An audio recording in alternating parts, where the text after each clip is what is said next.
नाशिक महानगरपालिकेमध्ये महायुतीत जागा वाटपाचा तिढा वाढलाय। शिंदे सेनेचे माजी खासदार हेमंत गोडसेंनी 50 जागांची मागणी केली। मागणी पूर्ण न केल्यास स्वबळावर लढण्याचा इशारा शिंदे सेनेने दिला। तर भाजप 38 ते 40 जागा देण्यावर ठाम आहे।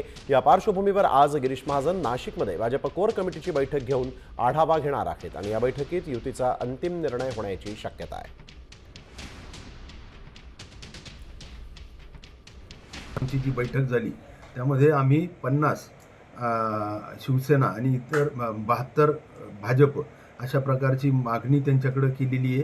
आम्हाला आमच्या म्हणजे सन्मानपूर्वक जर पक्षपणे आम्ही पुढे जाणार आहोत, परंतु मिळाल्या नाही आमच्या कार्यकर्त्यांना जर संधी मिळाली नाही तर आम्हाला सर्व स्थानिक पदाधिकारी जो काही निर्णय घेतील म्हणजे आमच्या 122 जागा लढण्याची देखील तयारी आहे आणि म्हणून आम्हाला सन्मानपूर्वक जर संख्या मिळाली तर निश्चित आम्ही युतीचा देखील विचार करणार आहोत।